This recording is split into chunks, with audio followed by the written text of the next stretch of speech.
তো কি খবর বন্ধুরা, আজকে আপনাদের জন্য আমি নিয়ে চলে এসেছি নারুটো অ্যানিমের পার্ট নাম্বার 83 কে। তো ভিডিও শুরু করার আগে দয়া করে যারা সাবস্ক্রাইব করেনি করে নেবেন। তো চলুন এবার ভিডিওটি শুরু করা যাক। তো ভিডিও শুরুতে আমরা দেখতে পাই লিপ ভিলেজে এখন খুব বৃষ্টি চলছে, আর তখন সুনাটাকে দেখানো হয় যে এখানে বলতে থাকে বারিশ থামার নামই নিচ্ছে না, আর সে এখানে জিরিয়ার কথা মনে করতে থাকে। আর পিছন থেকে তার অ্যাসিস্ট্যান্ট সিজনে বলতে থাকে আমি আশা করছি মাস্টার জিরা একদমই ঠিক আছে। তারপর সোনাডে হাসে আর বলতে থাকে না, ও আর ফিরে আসবে না, কারণ আমি তার সাথে বেট লাগিয়েছিলাম। সে অনেকটাই বেশি নিজেকে কুল দেখানোর চেষ্টা করছিল, কিন্তু সে যখন ফিরে আসবে আমি তাকে একটু কুল হতে দেব না। তারপর সিন পরিবর্তন হয়, আমরা জিরাকে দেখতে পেয়ে যাই যেখানে বলতে থাকে পেন এবার বলেও দাও তুমি কে আসলে। পেন আমাদের গ্রুপটার নাম, আর আপনি আমার মধ্যে এই কোর মুখশ্রীটা দেখতে পাচ্ছ, আর এই কথাতেই বোঝা যায় যে আপনি সত্যি তার একটা টিচার ছিলেন। আর এহিকো অনেকদিন আগেই মরে গেছে, আর এখন শুধু ব্যথা যন্ত্রণা বেঁচে আছে। তারপর জেরা বলে বাজে কথা বলা বন্ধ করো, আমাকে বলো তোমার কাছে রেনেগান কোথা থেকে আসলো। তারপর তার কাঁধে থাকা বস বলতে থাকে তুমি কি বলতে চাইছো জিরা বয়। তারপর জেরা বলতে থাকে আমার আরেকজন স্টুডেন্ট ছিল যে এদের সাথেই আছে। তারপর তার কাঁধে থাকা মা বলতে থাকে তার মানে তুমি কি বলতে চাইছো যে ভবিষ্যৎবাণীটা দেখানো হয়েছিল তাতে দুটো বাচ্চা ছিল। তারপর জিয়া বলে না, আমি যখন রেনেগান দেখলাম আমি ভাবলাম সে নাগাটো, কিন্তু আমি যখন তাকে ভালোভাবে দেখা শুরু করলাম আমি বুঝতে পারলাম এদের মধ্যে একজনও নেই যে নাগাটো। আর তাদের মধ্যে আমি একজনকে দেখতে পাচ্ছি যার মুখশ্রীরা অনেকটা এইকোর মতো, কিন্তু এর কাছে রেনেগান আছে। তো আমি বুঝে পাচ্ছি না এইকো না নাগাটো। তো তুমি এবার বলেও দাও তুমি আসলে কে। আর তখন পেন বলতে থাকে আমরা হলাম পেন আর ভগবানও। আর তারপর তারা একসাথে এখানে জিরার উপর হামলা করার জন্য এগিয়ে আসে। বস বলতে থাকে জিরা বয় চলো এখান থেকে আমরা পালাই। আর তারপর জিরা এখানে লাফায় আর বলতে থাকে ভগবান বলছো নিজেকে, আর বলে এখানে পেনের উপর সে একটা ঘুষি চালায়। আর জিরা বলতে থাকে এই কো এবার বলেও দাও তোমার কাছে নাগাটো রেনেগান চোখ তোমার কাছে কোথা থেকে আসলো। তারপর সে তার ঘুষিটা এখানে থামিয়ে নেয় আর বলতে থাকে এখন যদি আপনাকে আমি বলেও দিই তাও আপনি মরে যাবেন। আর তারপর পেন জিরা হাতটা ধরে অনেক দূরে ছুড়ে ফেলে দেয়। আর তারপর আমরা দেখতে পাই অন্য একটা পেন এখানে জিরার ওপর আগুন দিয়ে হামলা করে দিয়েছে, কিন্তু জিরা অনেক কষ্ট করে সেখান থেকে বেঁচে যায়। তারপর মা বলতে থাকে বাচ্চা এখন এটা যেতেও দাও, তোমাকে এত কষ্ট করতে হবে না। আর জিরা তাকে উত্তর দেয় আমি এটা শেষ করেই ছাড়বো, তার জন্য যদি আমার জীবনও যায় তাও আমি দেবো। তারপর এই মানে পেন এখানে একটা কিছু ইশারা করে, আর তারপর আমরা দেখতে পাই জিরার সামনে যে বড় পাথরটা ছিল সেটা এখানে জিরার দিকে এগিয়ে আসতে থাকে, আর সেই জন্য জিরা নিচে জলের ওপর পড়ে যায়। আর তারপর আমরা দেখি তাদের মধ্যে একটা পেনের এখানে পায়ে দড়ি বেঁধে আছে, আর তারপর তাকে এখানে জলের ভিতরে টেনে নেওয়া হয়। আর এটা দেখার পর পেন বলতে থাকে আমি তাকে সেন্স করতে পারছি না। আর তারপর আমরা দেখতে পাই যাকে এখানে জলের ভিতর টানা হচ্ছে সেই পেনটা আসলে একটা ব্যাঙের ভিতরে চলে এসেছে, আর সে এখানে মনে মনে ভাবতে থাকে এটা কি কোনো বেরিয়ার। তারপর আমরা দেখতে পাই সেখানে জিরা চলে আসে, আর সে তখনই রাসিং গান ব্যবহার করে আর তাকে শেষ করে দেয় সেখানে, আর সেই জন্য জিরা অনেকটাই বেশি এখানে হাঁপিয়ে যায়।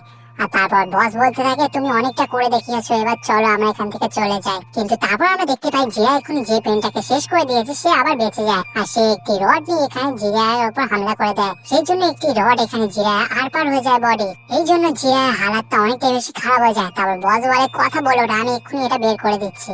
তারপরে বস এখানে সেই রডটা বাইরে বের করে সেখান থেকে দূরে ফেলে দেয়, আর সে বলতে থাকে এদের পরিচয় আমরা জানতে পারছি না, তার উপর দিয়ে এদের অস্ত্রগুলো আমার অনেকটাই বেশি অজানা মনে হচ্ছে। তারপর মা বলতে থাকে এরা মানুষ হতে পারে না, মনে নেই সেই মহিলাটার বর এখানে কি বলেছিল তারা ভগবান, তাদেরকে কেউ আজ পর্যন্ত দেখেনি। তারপর জিয়া বলতে থাকে কিন্তু তাদের কাছে এই কোর মতো মুখ আছে, আর তার সাথে এখানে নাগাটোর মতো চোখও আছে, তাহলে তারা কে আসলে। তার মানে কি এই কো এখানে নাগাটোর চোখটা চুরি করে নিয়েছে, কিন্তু বাকিদের কাছে রেনেগান কোথা থেকে আসলো, আসলে এখানে চলছেটা কি। তারপর জিরা এটা নোটিস করতে পারে তার সামনে যে পেনটা এখানে পড়ে আছে তার কপালে একটি কাটা দাগ সে দেখতে পেয়ে যায়। তারপর জিরা মনে করতে থাকে হ্যাঁ আমার মনে পড়েছে, এই নাগাটো অথবা এই কোনা এ তো ফুমা ক্ল্যান থেকে বিলং করতো। যখন আমি আমার যাত্রাতে ব্যস্ত ছিলাম তখনই আমার রাস্তায় সাথে দেখা হয়েছিল, আর তখনই এর কপালে এই চিহ্নটা আমি দিয়েছিলাম। তারপর বস বলতে থাকে এখন তো আমি আরোই বেশি কনফিউজ হয়ে গেছি পেনের চক্করে। তারপর জিরা বলে এটা হতে পারে না, এখন আমার তার সাথে লড়াই করতেই হবে, ভালো হবে আপনারা দুজন এখান থেকে চলে যান। তারপর তারা বলতে থাকে তুমি যদি এখন জলের উপরে যাও তাহলে তারা তোমাকে শেষ করে দেবে জিরা বয়, তাদের কাছে এখন অনেকগুলো চোখ আছে, তারা আবার তোমার বেরিয়ারের মধ্যে পা রাখবে না জিরা বয়। তারা এখনো বুঝতে পারিনি আমরা এখন কোথায় আছি, আমাদের কাছে এখন সুযোগ আছে, চলো আমরা এখান থেকে চলে যাই। তারপর জিরা বলে হ্যাঁ আমি ওপরে গেলে হয়তো বাঁচবো না, কিন্তু এতে তো এর আইডেন্টি আমরা জানতে পেরে যাব, এতদিন পর কেউ এতটা কাছে আসতে পেরেছে পেনে, এটা আমাদের কাছে একটা বড় সুযোগ যেখানে আমরা পেনে আইডেন্টি জানতে পারবো। আর এখনই সিদ্ধান্ত নেওয়ার সঠিক সময়, যেমনটা কি যেটা গ্রেট লর্ড এলডার আমাদেরকে বলেছিল বস আর মা আপনারা চলে যান, আর এখানে যা কিছু হয়েছে সেটা গিয়ে আপনারা তাকে বলে দিন, আর তার সাথে সাথে এই পেনটাকেও এখান থেকে নিয়ে যাও, আর বাকি কথা সোনাটাকে বলে দেবে। তারপর বস বলতে থাকে মা এগুলো একাই সামলে নিতে পারবে। তারপর মা এখানে বলতে থাকে চেষ্টা করবে রাতের খাবারের আগে তোমরা যেন পৌঁছে যাও। তারপর বস বলে হ্যাঁ অবশ্যই, যখনই খাওয়া শেষ হয়ে যাবে আমি জিয়া বয়কে নিয়ে তোমার সামনে চলে আসবো খাবার খেতে রাতে। তারপর জিয়া বলতে থাকে অনেক অনেক ধন্যবাদ আপনাদের দুজনকে। আর তারপর এখানে মা চলে যায় আর জিয়া এখানে জলের উপর উঠে আসে। তারপর বস এখানে একটা শুরিকান সামান করে নেয় আর সে সামনে থাকা একটা পেনের উপর অ্যাটাক করে দেয়, কিন্তু সেই পেন ওখান থেকে বাঁচিয়ে নেয় নিজেকে। আর তারপর আমরা দেখতে পাই সকল পেন একসাথে আবার হয়ে যায়, আর তাদের দেখার সাথে সাথে জিরা বলতে থাকে যেমনটাকে আমি ভেবেছিলাম এরা তারাই। হ্যাঁ আমি জানতে পেরে গেছি আসলে পেন কে। আর তারপর জলের তলা থেকে একটা পেন এখানে জিরার গলাটা ধরে ফেলে, যে জন্য জিরার অবস্থা অনেকটাই বেশি খারাপ হতে শুরু করে দেয়। আর তারপরে আমাদের দেখানো হয় বাকি পেনরাও নিজেদের রড গুলো নিয়ে এখানে জিরার উপর দিয়ে দেয়, যার জন্য জিরার অবস্থা অনেকটাই বেশি খারাপ হয়ে যায়। আর এখানে জিরা মনে মনে ভাবতে থাকে আমাকে বসকে এই কথাটা বলতেই হবে যে পেন কে, কিন্তু আমার গলাটা এতটাই খারাপ হয়ে গেছে যে আমি কিছু বলতেও পারবো না। এখানে বস অনেকটাই চেষ্টা করে জিরাকে তোলার, কিন্তু জিরা এখানে উঠতেই পারে না। আর অন্যদিকে জিরা মনে মনে ভাবতে থাকে এই সবের কোনো মানেই হয় না, আমি কি সত্যি আজ শেষ হতে চলেছি এখানে? তার মানে কি আমি হেরে গেলাম? শিনোবি জগতে এটা মাইনে রাখে না যে আপনি কিভাবে বেঁচে আছেন, তার বদলে এটা মাইনে রাখে যে আপনি কিভাবে মরছেন। একটা শিনোবির জীবন এই জিনিস দিয়ে মাপা যায় না যে তারা যতদিন বেঁচে ছিল তারা কিভাবে থেকেছে, তার জায়গায় এটা মাপা হয় যে তারা মৃত্যুর আগে কি হাসিল করতে পেরেছে। আমি যতদিন বেঁচে ছিলাম আমি শুধু এটা জানতে পেরেছি, আমি যা কিছু শিখতে পেরেছি সেগুলোই আমাকে মুশকিল দিয়েছে। আমি নিজের কাছে কথা দিয়েছিলাম যে আমি একদিন এমন বড় একটা কাজ করব যার জন্য আমার জীবনে যতগুলো অসফলতা এসেছিল সেগুলো মিটে যাবে। আমি একটা ভালো মতো শিনোবি হয়ে এই পৃথিবী থেকে চলে যাব। এখনো এটা হতে পারে না, কিন্তু আমার গল্প এইভাবে শেষ হয়ে যাচ্ছে। দ্য গ্রেট এল্ডার টোড ভবিষ্যৎবাণী করেছিল যে এই পৃথিবীতে ক্রান্তি আনবে তার আমি পথপ্রদর্শক হব। এমন একজন আসবে যে একটা মহান বিকল্প বেছে নেবে, যে সিনোবি জগতে হয়তো শান্তি আনবে অথবা ধ্বংস। আমি ভেবেছিলাম আমি পেনকে ধ্বংস করব, আকাশকে থামাবো আর দুনিয়াকে জগৎকে ধ্বংসের হাত থেকে রক্ষা করব, কিন্তু শেষে এসে আমি পরাজয় হয়ে গেলাম। কত দুঃখের কথা। যে আদা গেলেন এই গল্পে এটাই শেষ মোড় হতে চলেছে। এটা একটা বেকার গল্প হয়ে থেকে গেল।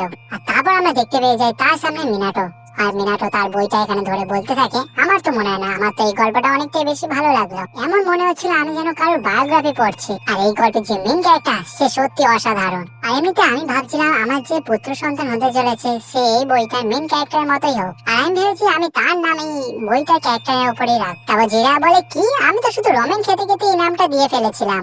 তারপর পিছন থেকে কুশিনা চলে আসে আর বলে নারুটো, এটা সত্যি অসাধারণ একটি নাম। আর তারপর জিরা বলতে থাকে কুশিনা তার মানে আমি তার দাদু হলাম, তুমি কি এই কথাটা সত্যি বলছো আমাকে? তারপর মিনাটা বলে আপনি আমার সেন্সে, আপনার মতো এই জগতে আর কেউ নেই। তারপর জিরা বলতে থাকে হ্যাঁ হয়তো তুমি ঠিকই বলেছো। তারপর আমরা নারুটোর এখানে ফ্ল্যাশব্যাক দেখতে পেয়ে যাই, যেখানে হোকাগে হওয়ার জন্য শপথ নেয় নিজের কাছে। নারুটো এখন যখন আমি ভাবি সত্যি মনে পড়ে যায় ওই বইটার মেইন ক্যারেক্টার মতোই তুমি হয়েছো, তোমার মধ্যে মিনাটো আর কুশিনার সবকিছু ভালো জিনিসগুলো আছে, কিন্তু আমি। তারপর আমরা দেখতে পাই জিরা এখানে ওরোচিমারুকে বলতে থাকে একজন আসল নিনজা সে হয় না যে সব রকম জুৎসু শিখে ফেলে, তার জায়গায় একজন আসল নিনজা সেই হয় যে কখনো হার মানে না।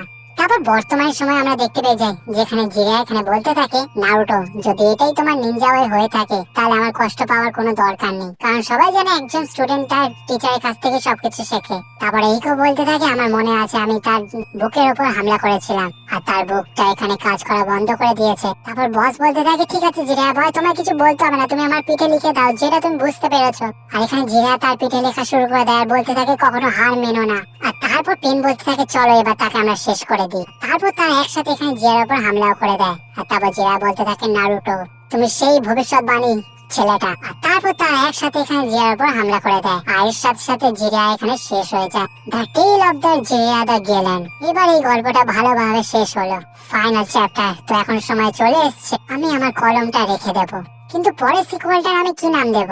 The tale of Naruto Uzumaki. আর তারপর সিন পরিবর্তন হয়, আমরা দেখি নারুটো এক জায়গায় যাচ্ছিল আর তখনই তার কাঁধে একজনের হাত সে অনুভব করতে থাকে, আর সেই জন্য নারুটো একটু অবাক হয়ে যায় আর সে সেখানে একটু থেমে যায়। তারপর সোনাটাকে দেখানো হয় যে এখানে বসে থাকে আর তার সামনে একটি ব্যাঙ চলে আসে আর তারপর সে সেখান থেকে চলেও যায়, কিন্তু সোনাটা এখানে কিছু বলে না, সে শুধু তাকে দেখতেই থাকে। আর তারপর আমরা দেখতে পেয়ে যাই বসকে, যে ওই সমুদ্রের উপর থেকে যাওয়া শুরু করে দিয়েছে। আর এর সাথে সাথে এই পর্বটি এখানে শেষ হয়ে যাচ্ছে। সত্যি বন্ধুরা, আজকের পর্বটা একটু কষ্টদায়ক ছিল, কারণ এখানে জিরা দ্য গ্যালেনের গল্প শেষ হয়ে যায়। আর সবসময় জিরার বলার কথাটা মনে রাখবেন যে কখনো হার মানবেন না। আপনারা যে শপথটা নিয়েছেন নিজেদের কাছে, সেটা যতদিন না পূরণ হচ্ছে ততদিন সেটার উপর কাজ করে যান। দেখবেন একদিন আপনারাও সেই জিনিসটা হাসিল করতে পেরেছেন। তো চলুন এর সাথে সাথে এই এপিসোডটা এখানে শেষ করছি। আশা করছি আজকের এই পর্বটির এক্সপ্লেনেশন আপনাদের ভালো লেগেছে। যদি ভালো লেগে থাকে অবশ্যই ভিডিওটি লাইক করে আমাকে কমেন্ট করে জানাতে ভুলবেন না। তো চলুন আজকের জন্য এটুকুই, ততক্ষণের জন্য বাই।